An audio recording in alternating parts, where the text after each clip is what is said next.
ਵਾਹਿਗੁਰੂ ਵਾਹਿਗੁਰੂ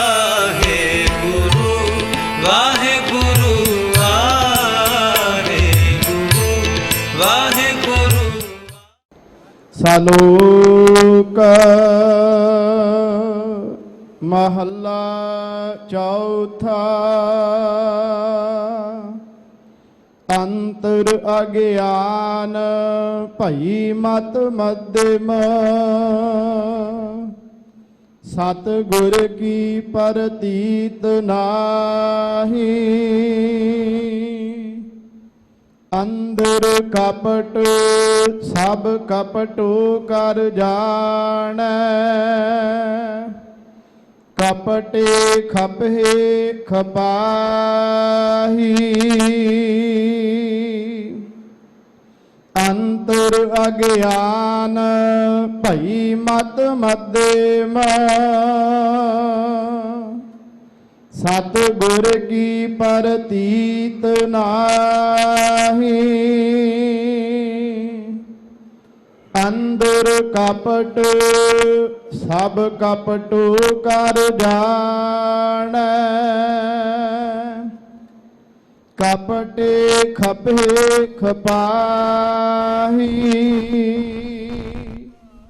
ਸਤਿਗੁਰ ਕਾ ਭਾਣਾ ਚਿਤ ਨ ਆਵੈ, ਆਪਣੇ ਸੁਆਏ ਫਿਰਾਹੀ। ਕਿਰਪਾ ਕਰੇ ਜੇ ਆਪਣੀ, ਤਾ ਨਾਨਕ ਸ਼ਬਦ ਸਮਾਹੀ।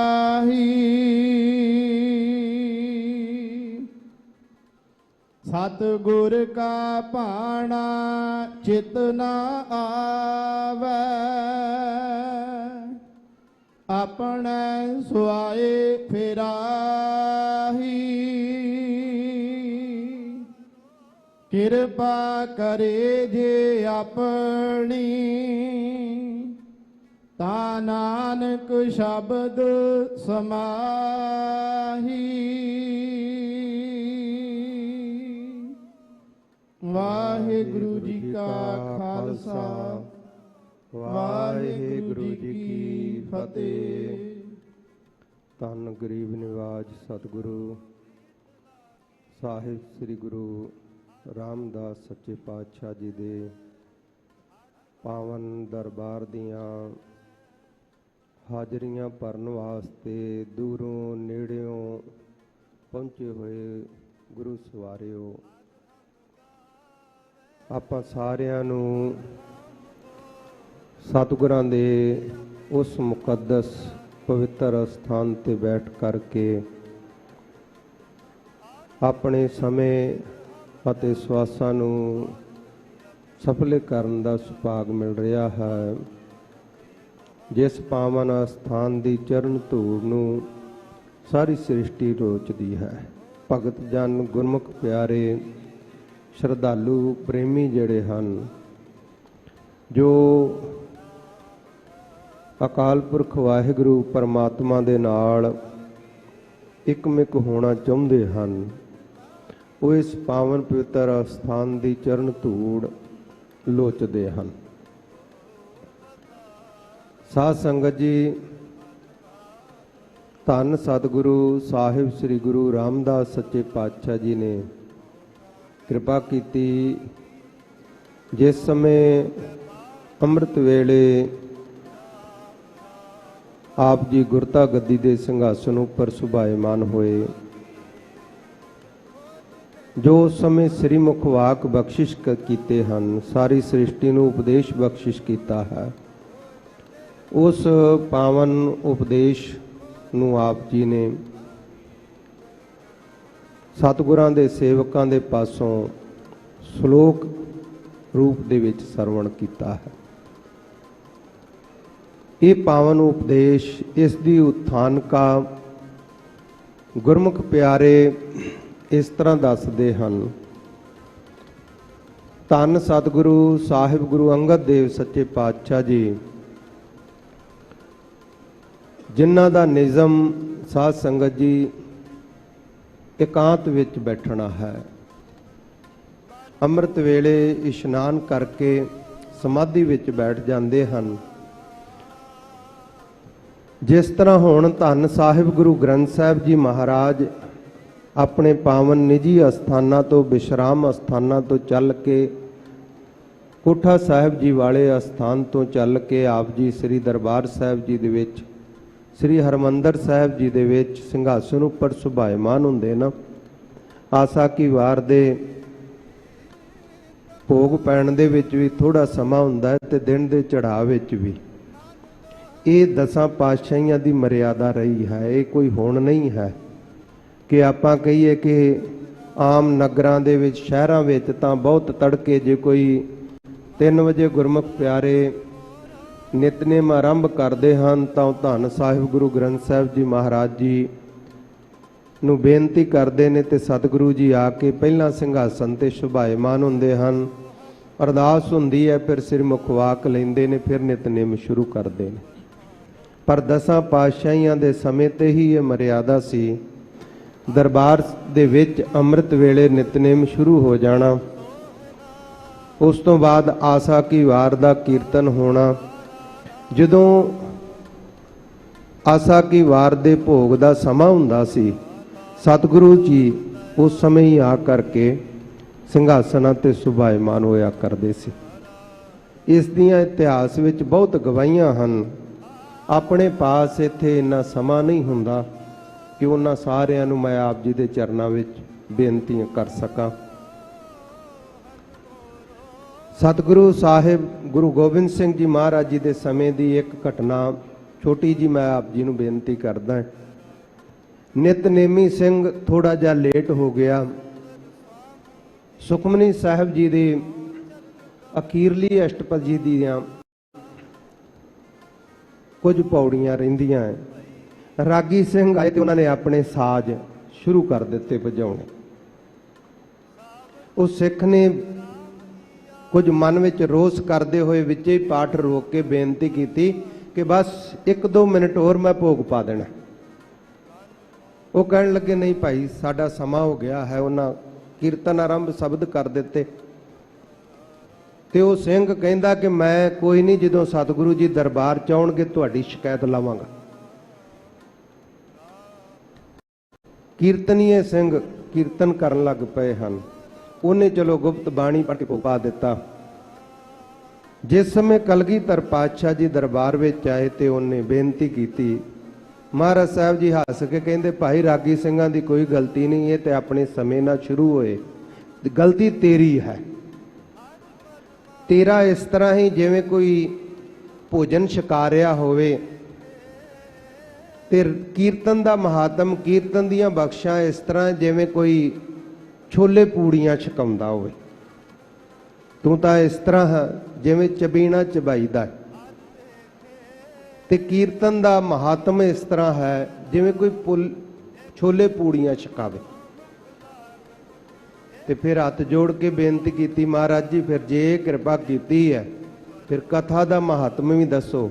ਸਤਿਗੁਰੂ ਸਾਹਿਬ ਗੁਰੂ ਗੋਬਿੰਦ ਸਿੰਘ ਜੀ ਮਹਾਰਾਜ ਕਹਿੰਦੇ ਭਾਈ ਕਥਾ ਇਸ ਤਰ੍ਹਾਂ ਜਿਵੇਂ ਕੜਾ ਪ੍ਰਸ਼ਾਦ ਹੁੰਦਾ, ਬਜ਼ੁਰਗ ਵੀ ਛਕ ਲੈਂਦਾ ਹੈ, ਬੱਚਾ ਵੀ ਛਕ ਲੈਂਦਾ ਹੈ, ਸਿਆਣਾ ਵੀ ਛਕਦਾ ਹੈ, ਬੇਸਮਝ ਵੀ ਛਕਦਾ ਹੈ, ਸਾਰਿਆਂ ਦੀ ਤ੍ਰਿਪਤੀ ਹੁੰਦੀ ਹੈ। ਕਥਾ ਦੇ ਵਿੱਚ ਸਾਰੇ ਸ਼ਬਦ ਦਾ, ਉਥਾਨਕਾਂ ਦਾ, ਅੱਖਰਾਂ ਦੇ ਅਰਥਾਂ ਦਾ ਪਤਾ ਲੱਗਦਾ ਹੈ। ਇਸ ਵਾਸਤੇ ਸਿਆਣੇ ਨੂੰ ਵੀ, ਬੇਸਮਝ ਨੂੰ, ਹਰ ਇੱਕ ਨੂੰ ਸਮਝ ਆਉਂਦੀ। ਸੋ ਸਾਧ ਸੰਗਤ ਜੀ, ਇਸ ਸਾਖੀ ਦੇ ਵਿੱਚੋਂ ਜਿੱਥੇ ਕਥਾ ਕੀਰਤਨ ਬਾਣੀ ਦਾ ਮਹਾਤਮ ਬਖਸ਼ਾਂ ਪਤਾ ਲੱਗਦਾ ਹੈ, ਉੱਥੇ ਸਾਨੂੰ ਇਹ ਵੀ ਪਤਾ ਲੱਗਦਾ ਹੈ ਕਿ ਗੁਰੂ ਦਰਬਾਰ ਦੇ ਵਿੱਚ ਨਿਤਨੇਮ ਹੁੰਦਾ ਹੈ, ਆਸਾ ਕੀ ਵਾਰ ਵੀ ਹੁੰਦੀ, ਪਰ ਸਤਿਗੁਰੂ ਜੀ ਸੁਭਾਇਮਾਨ ਨਹੀਂ ਸੀ ਹੁੰਦੇ ਉਸ ਸਮੇਂ।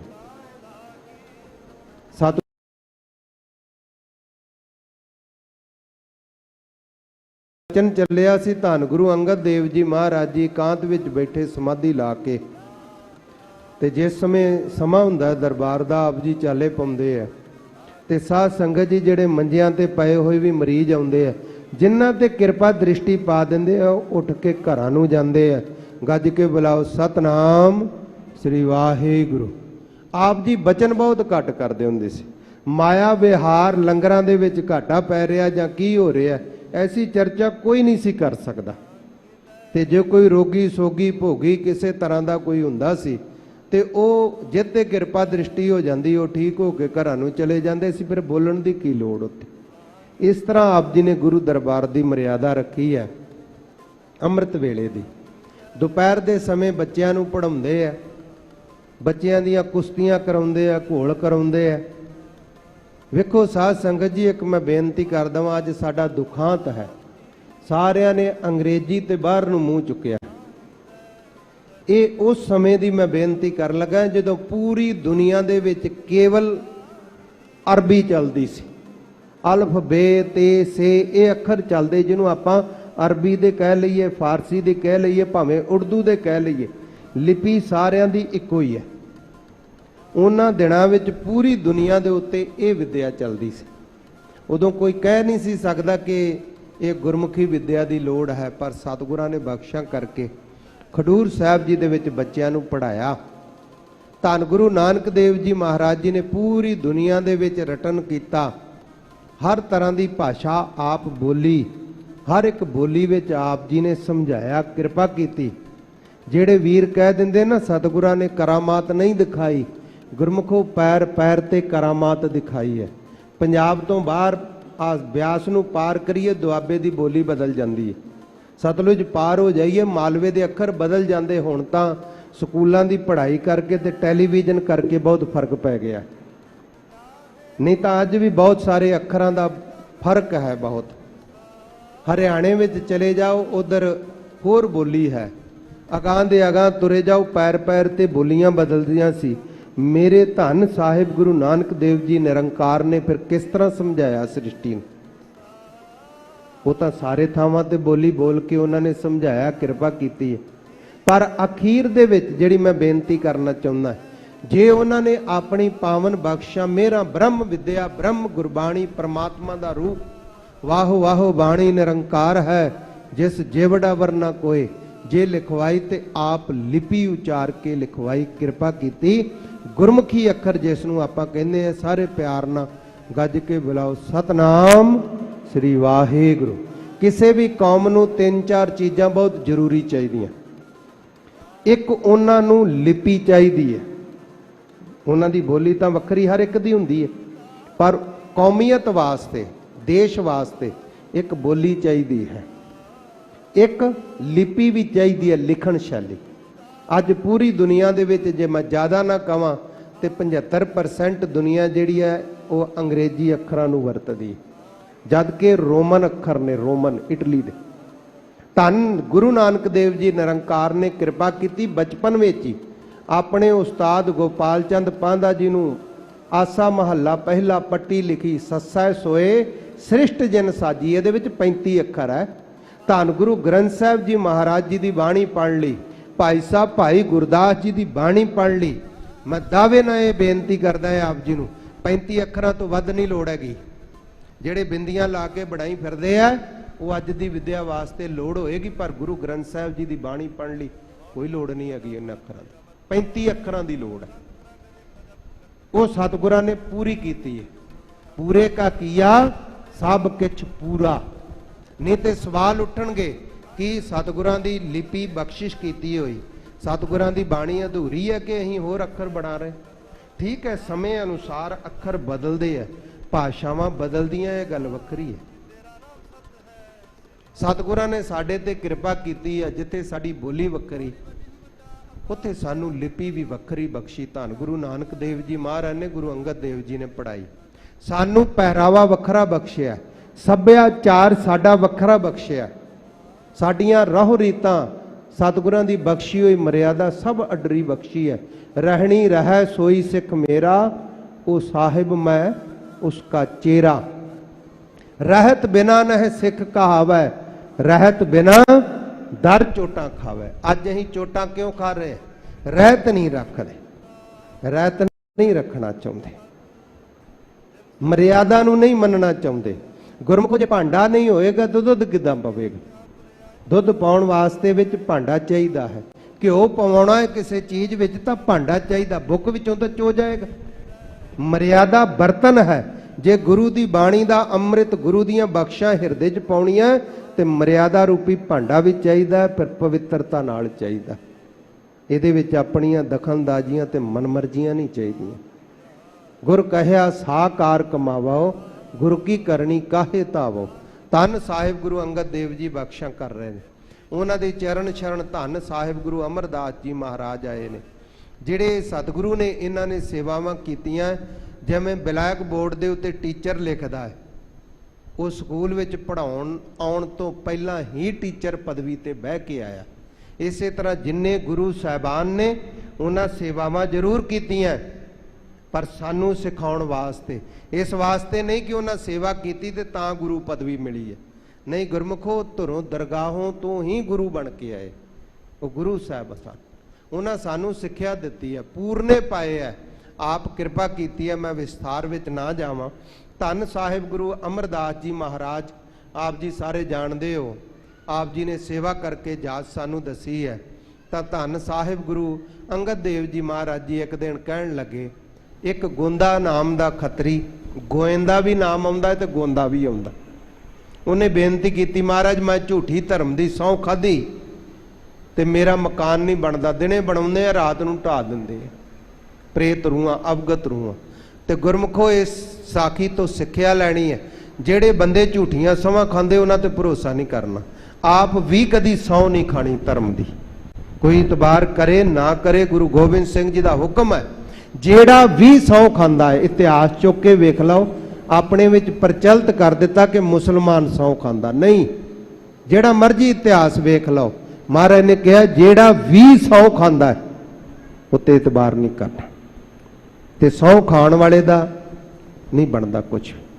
ਗੋਇੰਦੇ ਨੇ ਬੇਨਤੀ ਕੀਤੀ, ਤਰਲਾ ਕੀਤਾ, ਮਹਾਰਾਜ ਮੈਂ ਝੂਠੀ ਸਹੁੰ ਖਾ ਕੇ ਕਚਹਿਰੀ ਦੇ ਵਿੱਚ ਤਾਂ ਮੁਕੱਦਮਾ ਜਿੱਤ ਗਿਆ ਆਪਣੇ ਭਰਾ ਤੋਂ, ਇਹ ਮੈਨੂੰ ਅਸਥਾਨ ਮਿਲ ਗਿਆ, ਮੈਂ ਲਾਲਚ ਕੀਤਾ ਕਿ ਘਾਟ ਹੈ ਇਹ ਦਰਿਆ ਬਿਆਸ ਦਾ, ਸੁਲਤਾਨਪੁਰ ਲੋਧੀ ਤੋਂ ਸੜਕ ਆਉਂਦੀ ਸੀ ਨਾ ਵੱਡੀ ਸ਼ਾਹੀ ਰਾਹ, ਤੇ ਉਹਦੇ ਉੱਤੇ ਹੁਣ ਇਹੋ ਜਿਹਾ ਟਿਕਾਣਾ ਇੱਕ ਵਪਾਰ ਦਾ ਕੇਂਦਰ ਬਣਨਾ, ਤੇ ਉਹਨੇ ਲਾਲਚ ਕੀਤਾ, ਝੂਠੀਆਂ ਸਹੁੰਆਂ ਖਾ ਕੇ ਉਹਨੇ ਜਿੱਤ ਲਿਆ ਮੁਕੱਦਮਾ।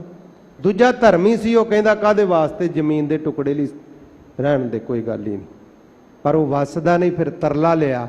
ਉਸ ਸਮੇਂ ਧੰਨ ਗੁਰੂ ਅੰਗਦ ਦੇਵ ਜੀ ਮਹਾਰਾਜ ਨੇ ਪੁੱਤਰਾਂ ਨੂੰ ਵੀ ਕਿਹਾ, ਸਾਖੀ ਲੰਮੀ ਹੈ ਆਪਾਂ ਛੱਡ ਦਈਏ, ਉਹਨਾਂ ਬਚਨ ਨਹੀਂ ਮੰਨੇ।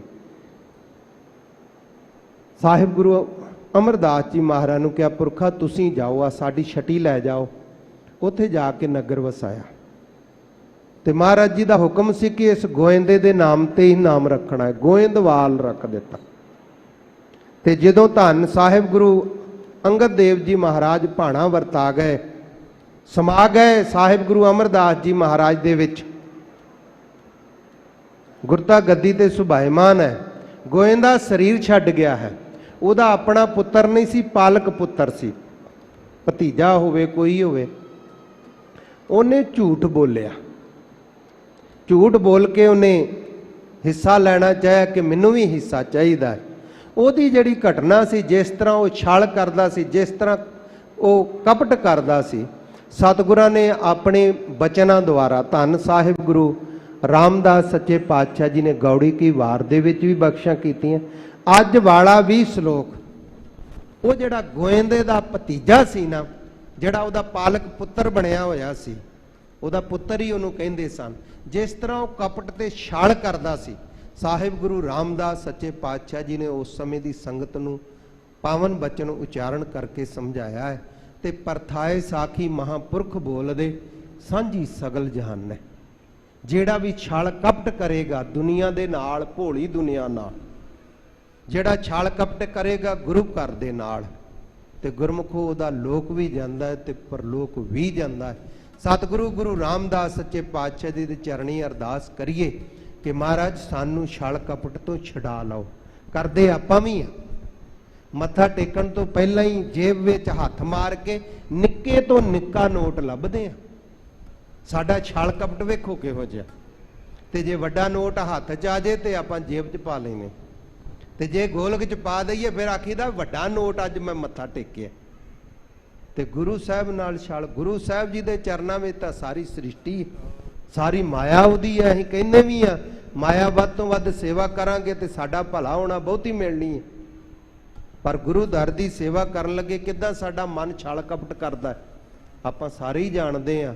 ਬਹੁਤਾ ਕਿਸੇ ਪਰਥਾਏ ਕਹਿਣ ਦੀ ਲੋੜ ਨਹੀਂ, ਕੇਵਲ ਹੰਕਾਰ ਹੀ ਚੁੱਕੀ ਫਿਰਦੇ ਆ। ਗੁਰੂ ਸਾਹਿਬ ਵੀ ਕਿਰਪਾ ਕਰਕੇ ਬਚਾਉਣ, ਜਿਵੇਂ ਧੰਨ ਸਾਹਿਬ ਗੁਰੂ ਰਾਮਦਾਸ ਸੱਚੇ ਪਾਤਸ਼ਾਹ ਕਿਰਪਾ ਕਰ ਰਹੇ ਨੇ।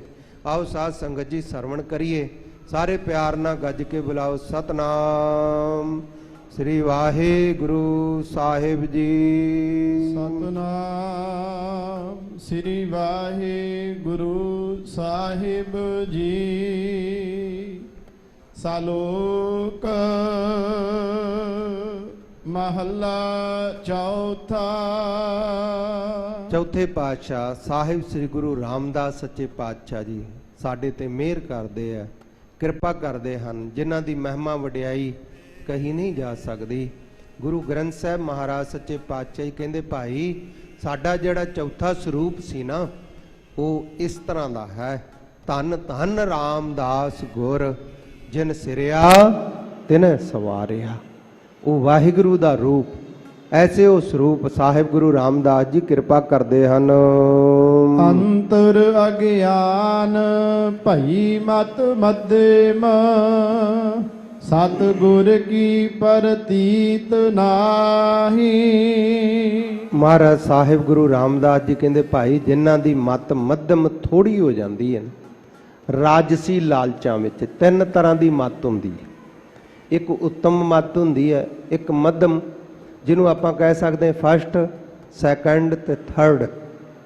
ਪਹਿਲੇ ਦਰਜੇ ਦੀ ਉੱਤਮ ਮਤ ਕੀ ਹੈ?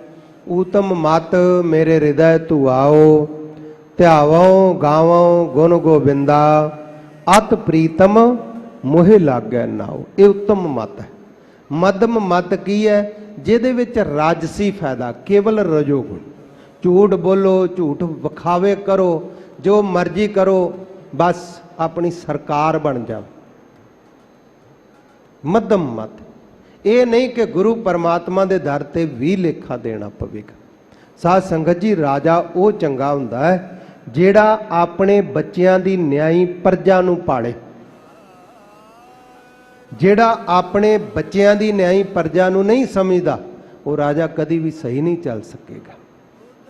ਚੰਦਰਗੁਪਤ ਜਿਸ ਦਾ ਗੁਰੂ ਸੀ, ਜਿਸ ਦਾ ਉਸਤਾਦ ਜੀ ਵਿਸ਼ਨੂੰ ਗੁਪਤ, ਜਿਹਨੂੰ ਚਾਣਕਿਆ ਕਿਹਾ ਜਾਂਦਾ ਹੈ, ਚਾਣਕ, ਉਹਨੂੰ ਕਿਸੇ ਸਿਆਣੇ ਨੇ ਕਿਹਾ ਕਿ ਤੂੰ ਇੰਨਾ ਵਿਦਵਾਨ ਹੈ, ਰਾਜਨੀਤੀ 'ਚ ਮਾਹਰ ਹੈ, ਅਰਥ ਸ਼ਾਸਤਰ ਇੰਨਾ ਪੜ੍ਹਿਆ ਹੋਇਆ ਹੈ, ਤੇ ਤੂੰ ਕਿਉਂ ਨਹੀਂ ਰਾਜਾ ਬਣ ਜਾਂਦਾ?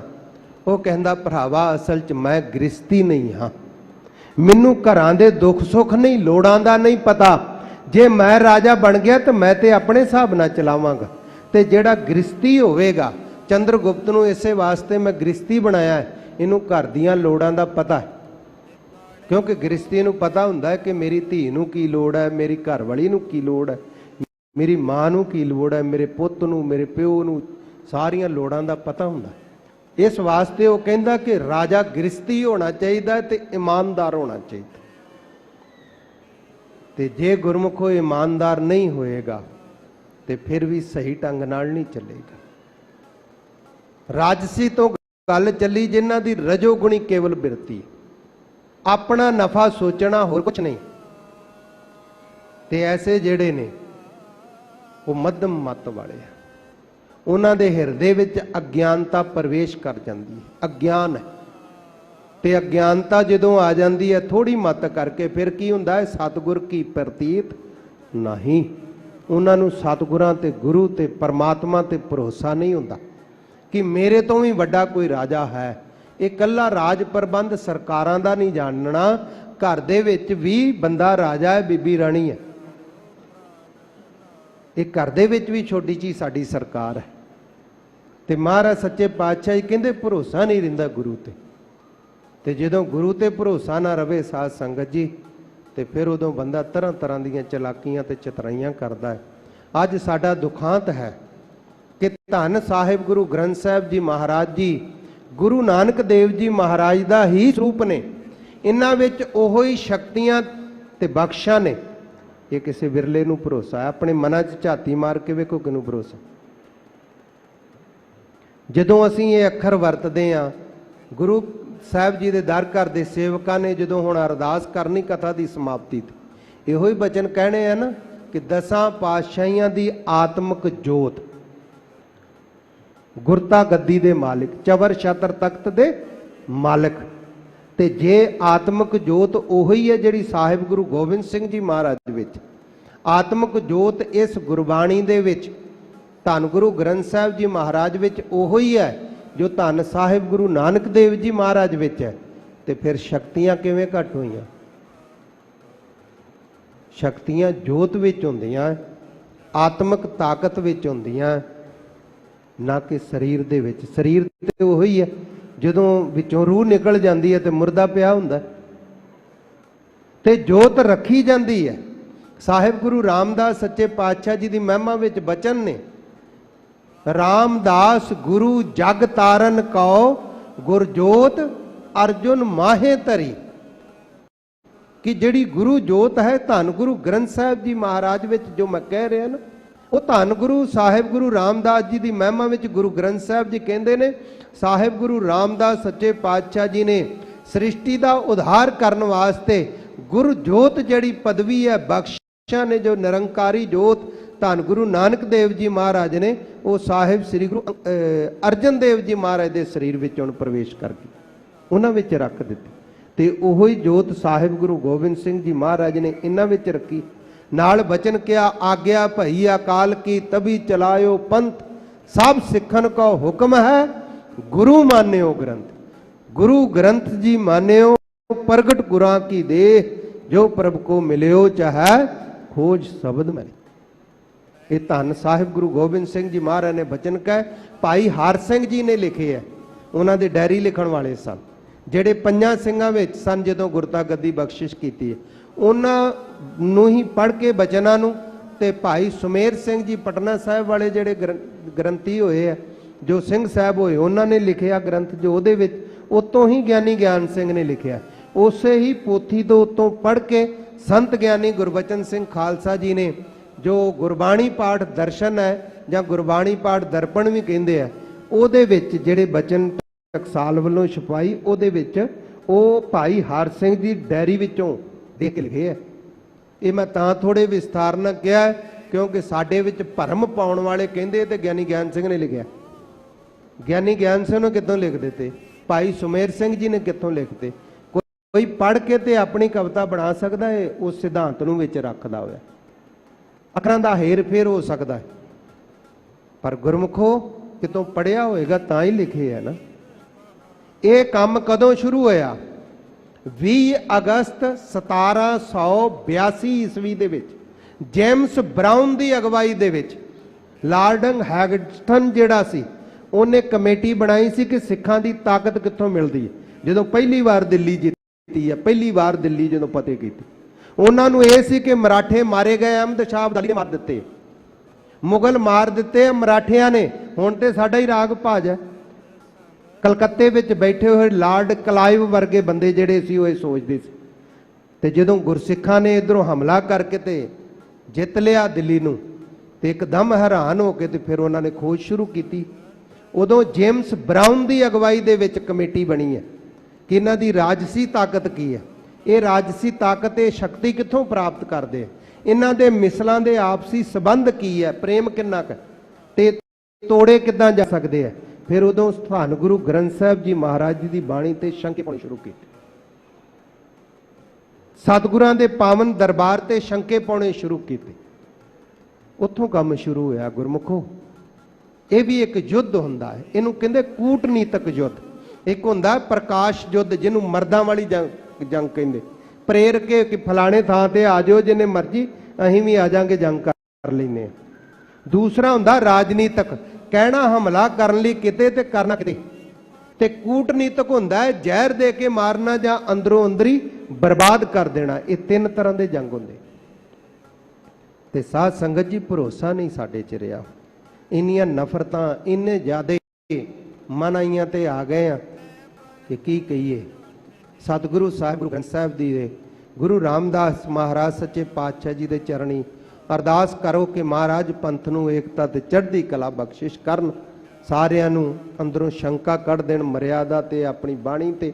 ਇਸ ਵਾਸਤੇ ਅਰਦਾਸ ਕਰਦੇ ਹੋਏ ਜਿੰਨੀ ਸੰਗਤ ਇੱਥੇ ਬੈਠੀ ਆਪ ਜੀ, ਜਿੰਨੇ ਵੀ ਟੈਲੀਵਿਜ਼ਨਾਂ ਤੇ ਦੇਸਾਂ ਵਿਦੇਸਾਂ ਤੇ ਸੁਣ ਰਹੇ, ਸਾਰੇ ਹੱਥ ਜੋੜ ਕੇ ਗੱਜ ਕੇ ਬੁਲਾਓ ਸਤਨਾਮ ਸ੍ਰੀ ਵਾਹਿਗੁਰੂ। ਸਾਹਿਬ ਗੁਰੂ ਰਾਮਦਾਸ ਸੱਚੇ ਪਾਤਸ਼ਾਹ ਖੇਡ ਵਰਤਾਉਣ।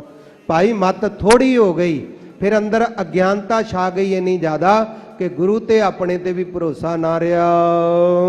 ਅੰਦਰ ਕਪਟ ਸਭ ਕਪਟੋ ਕਰ ਜਾਣੈ। ਹਿਰਦੇ ਵਿੱਚ ਕਪਟ ਹੈ, ਛਲ ਹੈ ਆਪਣੇ ਤੇ। ਇਸ ਵਾਸਤੇ ਸਮਝਦੇ ਆ ਕਿ ਦੂਜੇ ਵੀ ਛਲ ਕਪਟ ਧੋਖਾ ਹੀ ਕਰਦੇ ਹਨ। ਕਪਟੇ ਖਪੇ ਖਪਾਹੀ। ਤੇ ਹਰ ਸਮੇਂ ਹੀ ਕਪਟ ਛਾਲ ਕਰਦੇ ਹੋਏ ਖਪਦੇ ਰਹਿੰਦੇ ਆ, ਦੂਸਰਿਆਂ ਨੂੰ ਵੀ ਖਪਾਉਂਦੇ ਆ। ਪ੍ਰਤੱਖ ਉਦਾਹਰਣ ਬਾਬਾ ਪਿਰਤੀ ਚੰਦ ਜੀ, ਸਾਹਿਬ ਗੁਰੂ ਰਾਮਦਾਸ ਜੀ ਨੂੰ ਪਰਮਾਤਮਾ ਰੂਪ ਕਰਕੇ ਨਹੀਂ ਜਾਣਿਆ। ਜਾਣਿਆ ਭੋਲਾ ਜਿਹਾ ਹੈਗਾ, ਐਵੇਂ ਹਰ ਕੋਈ ਆ ਕੇ ਛਲੀ ਜਾ ਰਿਹਾ, ਤੇ ਇਸ ਵਾਸਤੇ ਆਪ ਵੀ ਛਲ ਕਰਨ ਲੱਗ ਪਿਆ। ਤੇ ਫਿਰ ਕੀ ਹੋਇਆ ਆਪ ਜੀ ਸਭ ਜਾਣਦੇ ਹੋ। ਇਸੇ ਤਰ੍ਹਾਂ ਧੰਨ ਸਾਹਿਬ ਗੁਰੂ ਗ੍ਰੰਥ ਸਾਹਿਬ ਜੀ ਮਹਾਰਾਜ ਸੱਚੇ ਪਾਤਸ਼ਾਹ ਜੀ ਤੇ ਦ੍ਰਿੜਤਾ ਸਹਿਤ ਭਰੋਸਾ ਨਹੀਂ, ਛਲ ਕਪਟ ਕਰਦੇ ਆ, ਹਜ਼ੂਰੀਆਂ 'ਚ ਵੀ ਇੱਧਰ ਉੱਧਰ ਵੀ ਝੂਠ ਬੋਲਦੇ ਰਹਿੰਦੇ ਆ, ਤੇ ਇਸ ਵਾਸਤੇ ਆਪ ਵੀ ਮਰਦੇ ਆ ਤੇ ਆਪਣੇ ਹੋਰਨਾਂ ਸਾਰਿਆਂ ਨੂੰ ਵੀ ਮਾਰਦੇ ਹਨ।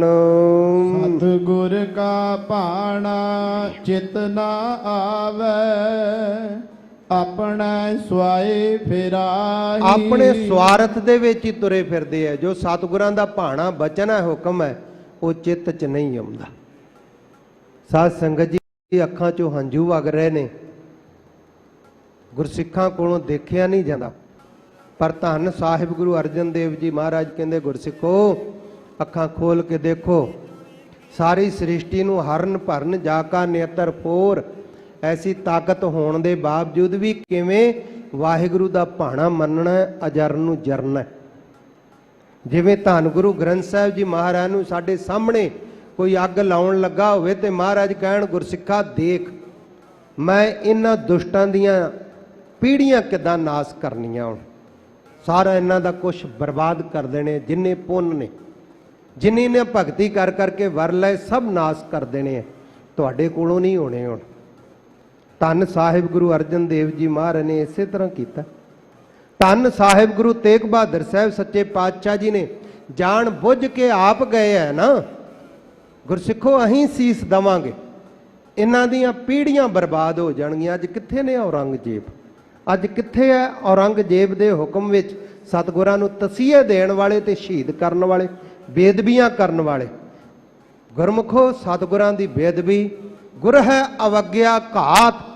ਜਿਹੜਾ ਗੁਰੂ ਦੀ ਅਵਗਿਆ ਬੇਦਬੀ ਕਰਦਾ ਹੈ, ਉਹਦਾ ਲੋਕ ਪਰਲੋਕ ਨਾਸ ਹੋ ਜਾਂਦਾ। ਕੱਲਾ ਉਹਦਾ ਨਹੀਂ, ਉਹਨਾਂ ਦੀਆਂ ਪੀੜ੍ਹੀਆਂ, ਉਹਨਾਂ ਦਾ ਰਾਜ ਭਾਗ ਸਭ ਜਾਂਦੇ ਰਹਿੰਦੇ। ਇਹ ਸਤਿਗੁਰਾਂ ਦਾ ਹੁਕਮ ਹੈ। ਪਰ ਆਪਣੇ ਸਵਾਰਥਾਂ ਵਿੱਚ, ਆਪਣੇ ਲੋਭ ਲਾਲਚ ਦੇ ਵਿੱਚ ਮੁੱਖ ਰੱਖ ਕੇ ਐਵੇਂ ਤੁਰੇ ਫਿਰਦੇ ਆ। ਉਦੋਂ ਵੀ ਤੁਰੇ ਫਿਰਦੇ ਸੀ। ਮਹਾਰਾਜ ਸੱਚੇ ਪਾਤਸ਼ਾਹ ਜੀ ਕਹਿੰਦੇ, ਸਤਿਗੁਰਾਂ ਦਾ ਭਾਣਾ ਹੁਕਮ ਬਚਨ ਉਹ ਤਾਂ ਚੇਤੇ ਵਿੱਚ ਨਹੀਂ ਵਸਿਆ। ਉਹ ਤਾਂ ਬਚਨ ਵਸਿਆ ਹੀ ਨਹੀਂ ਕਿ ਸਾਥ ਸਾਥ ਸਿਮਰੋ ਗੋਬਿੰਦ, ਰਹਿਤ ਮਰਿਆਦਾ ਰੱਖੋ, ਹਰ ਟਾਈਮ ਸਿਮਰਨ ਭਜਨ ਦੇ ਵਿੱਚ ਰਹੋ। ਗੁਰੂ ਸਾਹਿਬ ਗੁਰੂ ਗ੍ਰੰਥ ਸਾਹਿਬ ਜੀ ਨੂੰ ਪਰਮਾਤਮਾ ਰੂਪ ਕਰਕੇ ਜਾਣੋ। ਸਾਹਿਬ ਗੁਰੂ ਗੋਬਿੰਦ ਸਿੰਘ ਜੀ ਮਹਾਰਾਜ ਦਾ ਇਹ ਬਚਨ ਚੇਤੇ ਵਿੱਚ ਨਹੀਂ, ਆਪਣੇ ਸਵਾਰਥਾਂ ਤੇ ਲੋਭ ਲਾਲਚਾਂ ਵਿੱਚ ਹੀ ਤੁਰੀ ਫਿਰ ਰਹੀ ਹੈ ਦੁਨੀਆ। ਕਿਰਪਾ ਕਰੇ ਜੇ ਆਪਣੀ, ਤਾਂ ਨਾਨਕ ਸ਼ਬਦ ਸਮਾਹੀ। ਮਹਾਰਾਜ ਇਹੋ ਜਿਹਾ ਦਾ ਭਲਾ ਹੋ ਸਕਦਾ ਹੈ? ਧੰਨ ਸਾਹਿਬ ਗੁਰੂ ਰਾਮਦਾਸ ਸੱਚੇ ਪਾਤਸ਼ਾਹ ਕਹਿੰਦੇ ਹਾਂ, ਹੋ ਸਕਦਾ ਹੈ, ਜੇ ਆਪਣੀ ਕਿਰਪਾ ਕਰ ਦੇਵੇ ਤੇ ਸਤਿਗੁਰਾਂ ਦੇ ਚਰਨਾਂ ਵਿੱਚ ਆ ਕੇ ਸ਼ਬਦ ਸਮਾਹੀ, ਗੁਰਮੰਤਰ ਦੇ ਵਿੱਚ, ਮੂਲ ਮੰਤਰ ਦੇ ਵਿੱਚ ਸਮਾ ਜਾਵੇ। ਮੈਂ ਗੁਰਬਾਣੀ ਆਧਾਰ ਹੈ, ਗੁਰਬਾਣੀ ਲਾਗਰਾ। ਹਰ ਟਾਈਮ ਬਾਣੀ, ਉੱਠਦਿਆਂ ਬੈਠਦਿਆਂ, ਉਠਤ ਬੈਠਤ ਹਰ ਹਰ ਧਿਆਈਐ, ਅਨ ਦਿਨ ਸੁਕ੍ਰਿਤ ਕਰੀਏ। ਗੁਰਮੁਖੋ, ਸਾਡੇ ਬਹੁਤ ਸਾਰੇ ਸਿੰਘ ਸੋ ਕ੍ਰਿਤ ਕਰੀਏ ਪਾਠ ਕਰਦੇ, ਸੁਕ੍ਰਿਤ ਇਕੱਠਾ, ਧਰਮ ਦੀ ਕਿਰਤ। ਆਪਣੇ ਇੱਕ ਅੱਖਰ ਬਹੁਤ ਜ਼ਿਆਦਾ ਗਲਤ ਪ੍ਰਚਲਿਤ ਕਰ ਦਿੱਤਾ ਗਿਆ। ਇਹ ਜੀ ਦਸਾਂ ਨੌਵਾਂ ਦੀ ਕਿਰਤ ਕਰਨੀ ਚਾਹੀਦੀ। ਗੁਰਮੁਖੋ, ਦਸਾਂ ਨੌਵਾਂ ਦੀ ਕਿਰਤ ਤੇ ਚੋਰ ਵੀ ਕਰਦਾ, ਚੋਰ ਵੀ ਦੋਹਾਂ ਹੱਥਾਂ ਨਾਲ ਹੀ ਚੋਰੀ ਕਰਦਾ, ਉਹ ਕਿਹੜਾ ਇੱਕ ਹੱਥ ਨਾਲ ਕਰਦਾ। ਜਿਹੜੇ ਨਸ਼ੇ ਵੇਚਦੇ ਉਹ ਵੀ ਤੇ ਹੱਥਾਂ ਨਾਲ ਫੜ ਕੇ ਵੇਚਦੇ ਫਿਰਦੇ ਆ, ਜਿਹੜੇ ਕਤਲ ਕਰਦੇ ਫਿਰਦੇ ਉਹ ਵੀ ਹੱਥਾਂ ਨਾਲ ਹੀ ਕਰਦੇ ਆ। ਕਿਰਤ ਧਰਮ ਦੀ ਕਰਨੀ ਜੋ ਗੁਰੂ ਕਹਿ ਰਿਹਾ। ਚੋਰੀਆਂ ਕਰਨਾ ਸਤਿਗੁਰਾਂ ਦਾ ਹੁਕਮ ਨਹੀਂ ਹੈ। ਸਤਿਗੁਰੂ ਜੀ ਕਹਿੰਦੇ ਹੁਕਮ ਸਾਡਾ ਕੀ, ਸਮਾਜ ਦਾ ਹੁਕਮ ਨਹੀਂ ਹੈ। ਸਮਾਜ ਜਿਹੜੇ ਪਰਮਾਤਮਾ ਤੇ ਭਰੋਸਾ ਨਹੀਂ ਨਾ ਕਰਦੇ, ਵਾਹਿਗੁਰੂ ਦੀ ਹੋਂਦ ਨੂੰ ਨਹੀਂ ਮੰਨਦੇ, ਉਹ ਵੀ ਸਮਾਜ ਜਿਹੜਾ ਉਹ ਕਹਿੰਦੇ ਚੋਰੀ ਨਹੀਂ ਕਰਨੀ ਚਾਹੀਦੀ, ਬੇਈਮਾਨੀ ਨਹੀਂ ਕਰਨੀ ਚਾਹੀਦੀ, ਕਿਸੇ ਦਾ ਘਰ ਨਹੀਂ ਬਰਬਾਦ ਕਰਨਾ ਚਾਹੀਦਾ, ਉਹ ਵੀ ਇਹ ਗੱਲਾਂ ਕਹਿੰਦੇ। ਦਸਾਂ ਨੋਹਾਂ ਦੀ ਕਿਰਤ, ਗੁਰਮੁਖੋ ਧਰਮ ਦੀ ਕਿਰਤ ਹੋਣੀ ਚਾਹੀਦੀ। ਮਾਰੇ ਕਹਿੰਦੇ ਊਠਤ ਬੈਠਤ ਹਰ ਹਰ ਧਿਆਈਐ, ਆਨ ਦਿਨ ਸੁਕ੍ਰਿਤ ਕਰੀਐ। ਧਰਮ ਦੀ ਕਿਰਤ ਕਰ, ਧਰਮ ਦੀ। ਇਸ ਵਾਸਤੇ ਸਤਿਗੁਰੂ ਸਾਹਿਬ ਗੁਰੂ ਰਾਮਦਾਸ ਸੱਚੇ ਪਾਤਸ਼ਾਹ ਜੀ ਕਹਿੰਦੇ ਭਾਈ ਗੁਰੂ ਕੀ ਬਾਣੀ ਦੇ ਵਿੱਚ ਦਿਨ ਰਾਤ ਉੱਠਦਾ ਬੈਠਦਾ ਤੁਰਦਾ ਫਿਰਦਾ ਕਿਰਤ ਵੀ ਕਰ, ਨਾਮ ਵੀ ਜਪ ਨਾਲ, ਧਰਮ ਦੀ ਕਿਰਤ ਕਰ। ਮਹੱਲਾ ਚੌਥਾ। ਚੌਥੇ ਪਾਤਸ਼ਾਹ ਜੀ ਹੋਰ ਬਖਸ਼ਿਸ਼ ਕਰਦੇ ਹਨ। ਮਨ ਮੁਖ ਮਾਇਆ ਮੋਹਿ ਵਿਆਪੇ। ਜਿਹੜੇ ਮਨਮੁਖ ਹਨ, ਮਨ ਮਰਜ਼ੀਆਂ ਕਰਨ ਵਾਲੇ। ਮਨਮੁਖ ਕਿਹਨੂੰ ਕਹਿੰਦੇ ਆ? ਜਿਹਨੇ ਮਨ ਨੂੰ ਹੀ ਮੁੱਖ ਰੱਖਿਆ। ਮੇਰਾ ਮਨ ਨਹੀਂ ਜੀ ਮੰਨਦਾ ਅੰਮ੍ਰਿਤ ਛਕਣ ਨੂੰ, ਅੰਮ੍ਰਿਤ ਧਾਰੀ ਬੜੇ ਵੇਖੇ ਐ। ਗੁਰਮੁਖੋ ਠੀਕ ਹੈ, ਸਾਹਿਬ ਗੁਰੂ ਗੋਬਿੰਦ ਸਿੰਘ ਜੀ ਮਹਾਰਾਜ ਨੇ ਮਸੰਦਾਂ ਨੂੰ ਸਜ਼ਾਵਾਂ ਦਿੱਤੀਆਂ। ਇਹਦਾ ਮਤਲਬ ਇਹ ਤਾਂ ਨਹੀਂ ਕਿ ਸਾਹਿਬ ਗੁਰੂ ਗੋਬਿੰਦ ਸਿੰਘ ਜੀ ਮਹਾਰਾਜ ਨੂੰ ਛੱਡ ਦਈਏ। ਸਤਿਗੁਰੂ ਗੁਰੂ ਗੋਬਿੰਦ ਸਿੰਘ ਜੀ ਨੇ ਜਿਸ ਮਰਿਆਦਾ ਨੂੰ ਖੁਦ ਫਾਲੋ ਕੀਤਾ ਹੈ, ਆਪ ਮੰਨਿਆ, ਸਭ ਤੋਂ ਪਹਿਲਾਂ ਪੰਜਾਂ ਪਿਆਰਿਆਂ ਨੂੰ ਅੰਮ੍ਰਿਤ ਛਕਾਉਣ ਤੋਂ ਬਾਅਦ ਖੰਡੇ ਬਾਟੇ ਦੀ ਪੌਲ ਸਹਿਤ ਪਰਿਵਾਰ ਦੇ ਹੱਥ ਜੋੜ ਕੇ ਖੜੇ ਹੋ ਗਏ ਨੇ। ਪਿਆਰਿਓ, ਹੁਣ ਸਾਨੂੰ ਵੀ ਇਹ ਦਾਤ ਬਖਸ਼, ਸਾਨੂੰ ਵੀ ਪੰਥ ਵਿੱਚ ਸ਼ਾਮਲ ਕਰ ਲਿਓ। ਤੇ ਸਾਨੂੰ ਕੀ ਪਰੇਸ਼ਾਨੀ ਪੰਥ ਵਿੱਚ ਸ਼ਾਮਲ ਹੋਣ? ਕਈ ਕਹਿਣਗੇ ਜੀ ਅਸੀਂ ਆ ਨਹੀਂ ਕਰਨ ਦੇਣਾ, ਕਈ ਉਹ ਨਹੀਂ ਕਰਨ ਦੇਣਾ, ਇੰਨੀ ਬੁੱਧੀ ਭ੍ਰਿਸ਼ਟ ਹੋ ਗਈ। ਕਈ ਥਾਵਾਂ ਤੇ ਐਸਾ ਹੈ, ਸਾਧ ਸੰਗਤ ਜੀ ਕਹਿੰਦੇ ਅਸੀਂ ਅੰਮ੍ਰਿਤ ਸੰਚਾਰ ਹੀ ਨਹੀਂ ਕਰਨ ਦੇਣਾ। ਤੇ ਹੈ ਸਿੱਖ, ਹੈ ਗੁਰਦੁਆਰੇ ਦੇ ਪ੍ਰਬੰਧਕ ਕਮੇਟੀਆਂ, ਕੀ ਕਹੀਏ ਉਹਨਾਂ ਬਾਰੇ? ਸਤਿਗੁਰੂ ਸਮੱਤ ਬਖਸ਼ੇ, ਮਨਮੁਖ ਨੇ ਉਹ ਗੁਰੂ ਦੇ ਨਹੀਂ। ਉਹ ਉਹਨਾਂ ਮਸੰਦਾਂ ਵਿੱਚੋਂ ਹੈ ਜਿਹੜੇ ਕਹਿੰਦੇ ਸੀ ਅਸੀਂ ਤੁਹਾਨੂੰ ਉਪਦੇਸ਼ ਦੇ ਰਹੇ, ਸ਼ਰਾਬ ਲਿਆਓ, ਫਲਾਣੀ ਚੀਜ਼ ਲਿਆਓ, ਫਲਾਣੀ ਨਹੀਂ ਤੇ ਸ਼ਰਾਫ ਦੇ ਦੇਵਾਂਗੇ। ਉਹਨਾਂ ਨੂੰ ਵੀ ਤੇ ਸਾਹਿਬ ਗੁਰੂ ਗੋਬਿੰਦ ਸਿੰਘ ਜੀ ਨੇ ਫਿਰ ਸਜ਼ਾਵਾਂ ਦਿੱਤੀਆਂ ਹੀ ਸੀ ਨਾ। ਤੇ ਜੇ ਉਦੋਂ ਵਿਗੜਿਆ ਨੂੰ ਸਤਿਗੁਰੂ ਜੀ ਸੁਧਾਰ ਸਕਦੇ ਤੇ ਅੱਜ ਵੀ ਸੁਧਾਰ ਸਕਦੇ। ਆਪਾਂ ਆਪਣਾ ਖਿਆਲ ਰੱਖੀਏ ਕਿ ਅਸੀਂ ਨਾ ਕਿਤੇ ਵਿਗੜ ਜਾਈਏ, ਸਾਡੇ ਵਿੱਚ ਕਿਤੇ ਅੰਦਰ ਨਿਸ਼ਰਦਕ ਪੁਣਾ ਨਾ ਆ ਜਾਵੇ, ਸਾਡਾ ਕਿਤੇ ਅੰਦਰੋਂ ਹੌਸਲਾ ਨਾ ਟੁੱਟ ਜਾਵੇ। ਸਾਹਿਬ ਗੁਰੂ ਰਾਮਦਾਸ ਸੱਚੇ ਪਾਤਸ਼ਾਹ ਕਿਰਪਾ ਕਰੋ, ਸਾਡੇ ਸਿਰ ਤੇ ਮਿਹਰ ਭਰਿਆ ਹੱਥ ਰੱਖੋ। ਮਹਾਰਾਜ ਸੱਚੇ ਪਾਤਸ਼ਾਹ ਕਹਿੰਦੇ ਮਨਮੁਖ ਬੰਦਾ ਮਾਇਆ ਦੇ ਮੋਹ ਦੇ ਵਿੱਚ ਇੰਨਾ ਜ਼ਿਆਦਾ ਵਿਆਪਿਆ ਪਿਆ ਦੂਜੇ ਭਾਅ ਦੇ ਵਿੱਚ ਕਿ ਉਹਨਾਂ ਦਾ ਜਿਹੜਾ ਹੈ ਕੋਈ ਜੋ ਅੰਦਰ ਟਿਕਿਆ ਹੋਇਆ ਨਹੀਂ ਹੈ। ਦੂਜੈ ਭਾਈ ਮਨੁਆ ਥਿਰ ਨਾਹੀ। ਦੁਐਤ ਭਾਵਨਾ ਦੇ ਵਿੱਚ ਹੀ ਲੱਗੇ ਆ, ਮਨ ਟਿਕਿਆ ਹੋਇਆ ਹੀ ਨਹੀਂ ਹੈ। ਦੁਐਤ ਭਾਵਨਾ ਵਿੱਚ ਹੈ ਕਿ ਇੱਥੋਂ ਦੀ ਲੰਬੜਦਾਰੀ ਮਿਲ ਜਾਏ, ਇੱਥੋਂ ਦੀ ਵੀ ਮਿਲ ਜਾਏ, ਇਹੋ ਜੀ ਉਹਨਾਂ ਦੀ ਹਾਲਤ ਹੋਈ ਪਈ ਹੈ। ਉਹ ਆਪਣਾ ਨੁਕਸਾਨ ਤੇ ਕਰਦੇ ਹੀ ਕਰਦੇ, ਆਪਣੀਆਂ ਪੀੜ੍ਹੀਆਂ ਦਾ ਵੀ ਕਰ ਦਿੰਦੇ, ਦਾਗ ਲੱਗ ਜਾਂਦਾ। ਫਿਰ ਸਮਾਜ ਵਿੱਚ ਕਹਿੰਦੇ ਤੁਹਾਡਾ ਪਿਤਾ ਇਦਾਂ ਕਰਦਾ ਹੁੰਦਾ ਸੀ, ਫਲਾਣਾ ਤੁਹਾਡਾ ਇਸ ਤਰ੍ਹਾਂ ਕਰਦਾ ਹੁੰਦਾ। ਕਿਉਂਕਿ ਸਾਡੇ ਅੰਦਰ ਬੜਾ ਵੱਡਾ ਔਗਣ ਹੈ, ਅਸੀਂ ਦੂਸਰੇ ਦੇ ਔਗਣ ਨੂੰ ਫੜਦੇ। ਗੁਣ ਗਰਾਹੀ ਬਿਰਤੀ ਚਾਹੀਦੀ ਗੁਰਸਿੱਖ ਦੀ, ਪਰ ਅਸੀਂ ਗੁਣ ਗਰਾਹੀ ਨਹੀਂ ਬਣ ਸਕ ਰਹੇ। ਮਾਰੇ ਕਹਿੰਦੇ ਦੁਐਤ ਭਾਵਨਾ ਵਿੱਚ ਤੁਰੇ ਫਿਰਦੇ ਹਨ। ਅਨ ਦਿਨ ਜਲਤ ਰਹੇ ਦਿਨ ਰਾਤੀ, ਹਉ ਮੈਂ ਖਪੇ ਖਪਾਹੇ। ਦਿਨ ਤੇ ਰਾਤ ਜਿਹੜੇ ਆ ਉਹ ਸੜਦੇ ਫਿਰਦੇ ਨੇ ਈਰਖਾ ਦੇ ਵਿੱਚ, ਤ੍ਰਿਸ਼ਨਾ ਦੇ ਵਿੱਚ, ਤੇ ਮੈਂ ਹੀ ਸਭ ਕੁਛ ਹਾਂ, ਮੈਂ ਨਹੀਂ ਕਰਨ ਦੇਣਾ, ਮੈਂ ਵੀ ਕੁਛ ਹਾਂ। ਇਹ ਹਉਮੈ ਦਾ ਅਰਥ ਹੁੰਦਾ ਸੌਖਾ ਸਭ, ਹਉ ਮੈਂ ਹਾਂ। ਤੇ ਮਹਾਰਾਜ ਸੱਚੇ ਪਾਤਸ਼ਾਹ ਕਹਿੰਦੇ ਹਉਮੈ ਦੇ ਵਿੱਚ ਹੀ ਲੱਗ ਕੇ ਖਪਦੇ ਮਰਦੇ ਰਹਿੰਦੇ ਹਨ। ਅੰਤਰ ਲੋਭ ਮਹਾ ਗੁਬਾਰਾ, ਤਿਨ ਕੈ ਨਿਕਟ ਨ ਕੋਈ ਜਾਹੇ। ਦਾਤਾ ਜੀ ਉਹ ਇਸ ਤਰ੍ਹਾਂ ਕਿਉਂ ਕਰਦੇ? ਮਹਾਰਾਜ ਕਹਿੰਦੇ ਉਹਨਾਂ ਦੇ ਹਿਰਦੇ ਵਿੱਚ ਲੋਭ ਬਹੁਤ ਜ਼ਿਆਦਾ, ਤੇ ਬਹੁਤ ਜ਼ਿਆਦਾ ਉਹਦੇ ਕਰਕੇ ਹਨੇਰਾ ਕੁੱਪ ਹੋ ਗਿਆ ਹੈ, ਦਿਖਾਈ ਨਹੀਂ ਕੁਝ ਦਿੰਦਾ। ਤੇ ਉਹਨਾਂ ਦੇ ਫਿਰ ਕੋਈ ਨੇੜੇ ਵੀ ਧਰਮੀ ਪੁਰਖ ਨਹੀਂ ਜਾਂਦੇ ਹਨ। ਹੋਏ ਆਪ ਦੁਖੀ ਸੁਖ ਕਬਹੂ ਨਾ ਪਾਵਹਿ, ਜਨਮ ਮਰਹਿ ਮਰ ਜਾਹੇ। ਸਾਹਿਬ ਸ੍ਰੀ ਗੁਰੂ ਰਾਮਦਾਸ ਸੱਚੇ ਪਾਤਸ਼ਾਹ ਕਹਿੰਦੇ ਉਹ ਆਪ ਵੀ ਫਿਰ ਦੁਖੀ ਹੁੰਦੇ। ਸੁਖ ਕਬਹੂ ਨਾ ਪਾਵਹਿ, ਕਬਹੂ ਕਦੀ ਵੀ। ਆਤਮਿਕ ਸੁਖ, ਖੱਖੇ ਨੂੰ ਵੀ ਔਂਕੜ ਹੈ ਨਾ, ਆਤਮਿਕ ਸੁਖ ਨਹੀਂ ਉਹਨਾਂ ਨੂੰ ਮਿਲਦਾ। ਅੰਦਰ ਉਹਨਾਂ ਦਾ ਟਿਕਾਅ ਵਿੱਚ, ਸ਼ਾਂਤੀ ਵਿੱਚ ਕਦੀ ਨਹੀਂ ਆਉਂਦਾ। ਗੁਰਮੁਖੋ ਸੁਭਾਵਕ ਹੀ ਹੈ। ਮੈਂ ਆਪ ਜੀ ਦੇ ਪਰਿਵਾਰ ਵਿੱਚ ਕਲੇਸ਼ ਪਾ ਦੇਵਾਂ, ਤੁਹਾਡਾ ਮਨ ਖੁਸ਼ ਹੋ ਜਾਏਗਾ? ਨਹੀਂ ਨਾ ਹੋਏਗਾ ਖੁਸ਼। ਤੇ ਜੇ ਆਪਾਂ ਕਲਗੀਧਰ ਪਾਤਸ਼ਾਹ ਸਾਹਿਬ ਗੁਰੂ ਗੋਬਿੰਦ ਸਿੰਘ ਜੀ ਮਹਾਰਾਜ ਦਾ ਬਣਾਇਆ ਪਰਿਵਾਰ, ਜਿਸ ਦੇ ਮਾਲਕ ਸਤਿਗੁਰੂ ਗੁਰੂ ਗ੍ਰੰਥ ਸਾਹਿਬ ਹੈ, ਸਤਿਗੁਰ ਆਗੂ ਜਾਣੀਐ ਬਾਹਾਂ ਪਕੜ ਅੰਦਲੇ ਉਧਾਰੇ, ਨਿਜ ਸਵਾਰਥ ਵਾਸਤੇ ਜੇ ਧੰਨ ਸਾਹਿਬ ਗੁਰੂ ਗ੍ਰੰਥ ਸਾਹਿਬ ਜੀ ਮਹਾਰਾਜ ਧੀਆਂ ਪੁੱਤਰਾਂ ਪੰਥ ਦੇ ਵਿੱਚ ਸੰਗਤ ਵਿੱਚ ਫੁੱਟ ਪਾਵਾਂਗੇ ਤੇ ਫਿਰ ਸਾਨੂੰ ਅਸੀਸ ਮਿਲ ਜਾਏਗੀ? ਕਦੀ ਨਹੀਂ ਮਿਲੇਗੀ। ਸਾਡੇ ਘਰ 'ਚ ਵੀ ਖਿਲਾਰੇ ਪੈਣਗੇ, ਸਾਡੇ ਮਨ 'ਚ ਤੇ ਪੈਣੇ ਹੀ ਪੈਣੇ ਆ, ਕਦੀ ਵੀ ਸ਼ਾਂਤੀ ਨਹੀਂ ਆਵੇਗੀ। ਦਾਤਾ ਜੀ ਕਹਿੰਦੇ ਉਹ ਅੰਦਰੋਂ ਕਦੀ ਸੁੱਖ ਨਹੀਂ ਪਾਉਂਦੇ ਤੇ ਬਾਰ-ਬਾਰ ਜੰਮਦੇ ਤੇ ਮਰਦੇ ਰਹਿੰਦੇ ਹਨ।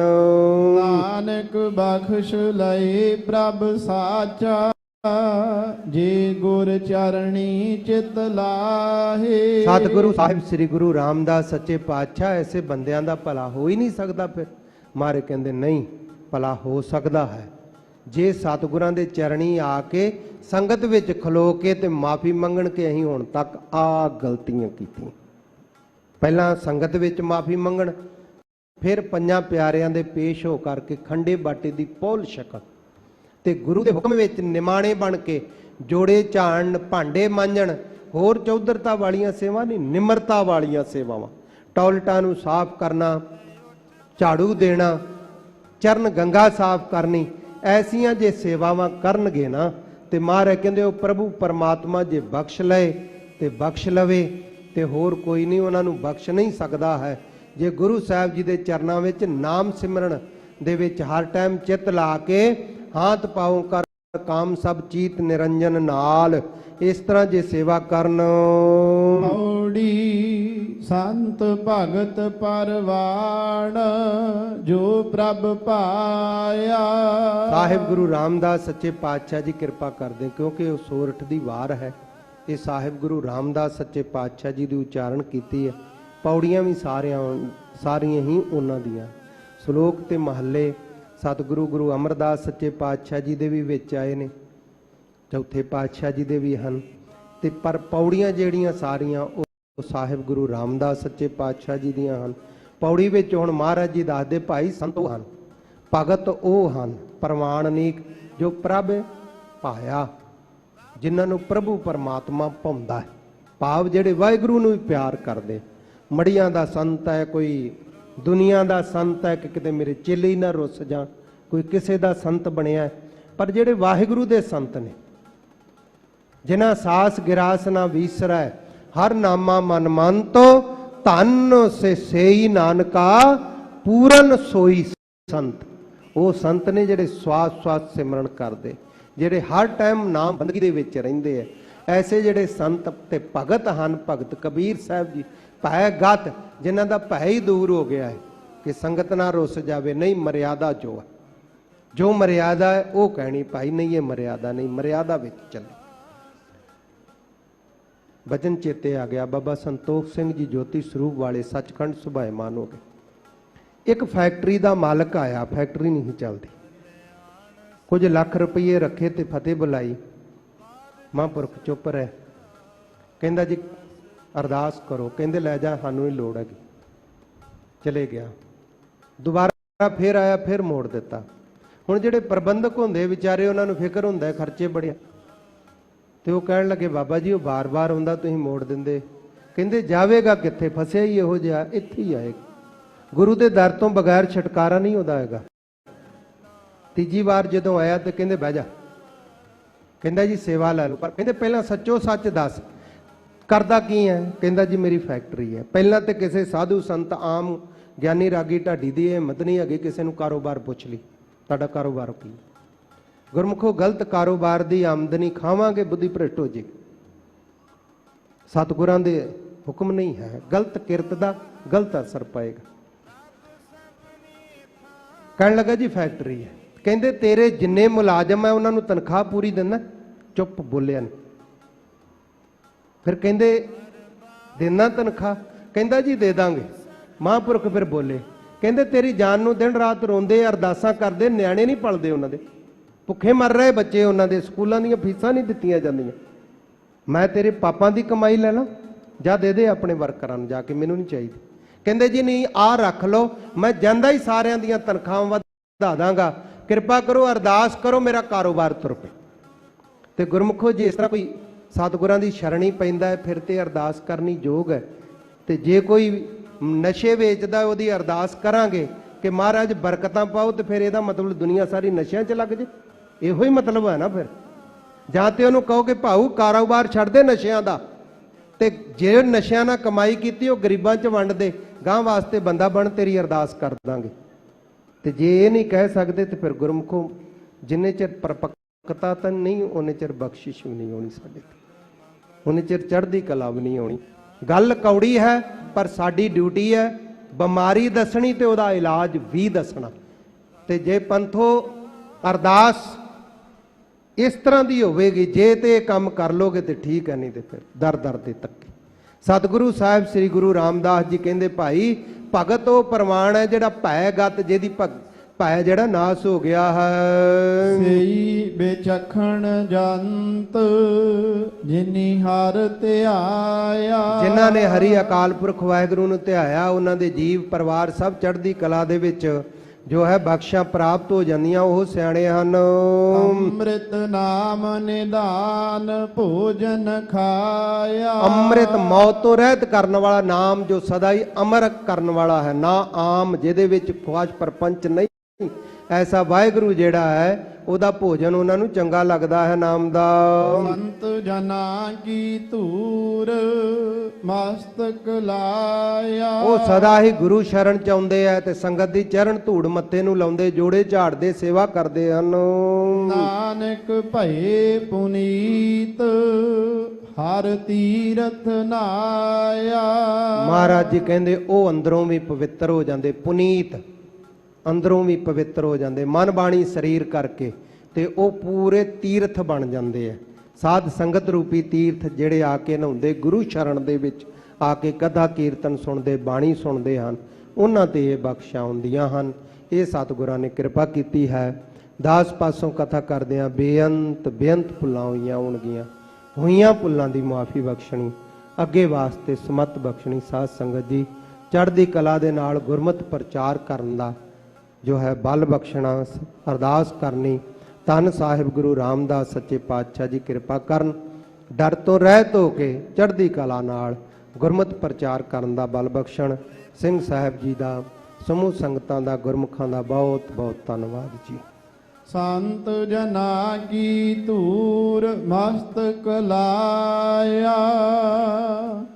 ਨਾਨਕ ਭਏ ਪੁਨੀਤ ਹਰ ਤੀਰਥ ਨਾਇਆ। ਵਾਹਿਗੁਰੂ ਜੀ ਕਾ ਖਾਲਸਾ, ਵਾਹਿਗੁਰੂ ਜੀ ਕੀ ਫਤਿਹ। ਵਾਹਿਗੁਰੂ ਜੀ ਕਾ ਖਾਲਸਾ, ਵਾਹਿਗੁਰੂ ਜੀ ਕੀ ਫਤਿਹ। ਸ਼ੇਰੇ ਪੰਜਾਬ ਗੁਰਬਾਣੀ YouTube ਚੈਨਲ ਨੂੰ ਵੱਧ ਤੋਂ ਵੱਧ ਸਬਸਕ੍ਰਾਈਬ ਕਰੋ ਤੇ ਇਸ ਤੇ ਗੁਰਬਾਣੀ, ਸ਼ਬਦ ਕੀਰਤਨ ਤੇ ਇਤਿਹਾਸ ਨਾਲ ਵੱਧ ਤੋਂ ਵੱਧ ਜੁੜ ਕੇ ਆਨੰਦ ਮਾਣੋ ਤੇ ਆਪਣੀ ਜ਼ਿੰਦਗੀ ਨੂੰ ਸਫਲ ਕਰੋ। ਵਾਹਿਗੁਰੂ ਜੀ ਕਾ ਖਾਲਸਾ, ਵਾਹਿਗੁਰੂ ਜੀ ਕੀ ਫਤਿਹ।